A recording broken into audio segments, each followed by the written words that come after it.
Just when it appears that lawmakers could do no more damage to the ever-so-controversial policies on gun rights and regulations, legislators in the state of South Carolina are considering the passage of the Second Amendment Education Act. This act would allow for the implementation of a statewide curriculum that would instruct students on gun rights, gun safety, and the right to bear arms. More significantly, if a companion bill passes into law, students would be potentially allowed to attend shooting ranges. The bill proposed by State Representative Alan Clemens, a Republican, is endorsed by the National Rifle Association, or the NRA. However, we shouldn't be surprised, as the NRA is one of the largest campaign contributors to the Republican Party, though it portrays itself as being bipartisan. Because of the immense amount of capital and political pull, the NRA has navigated the course of victory for many politicians.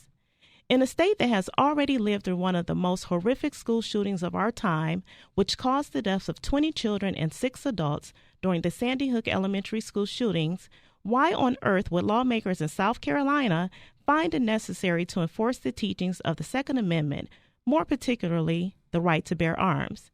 Out of every other liberty that the Constitution allows its citizens, such as the freedom of speech, as was the First Amendment, or the right to be secure in their person and in their home, as with the Fourth Amendment, how could teaching a student that it is all right for them to own a firearm to be the most important aspect of the Constitution?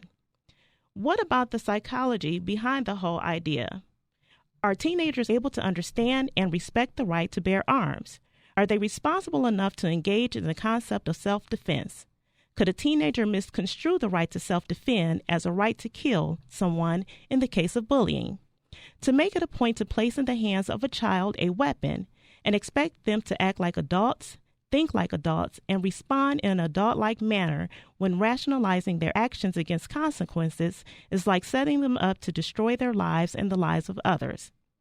It is unfathomable to think that the curriculum that South Carolina is focusing on creating exposes our children to the potential of increased gun violence in our schools.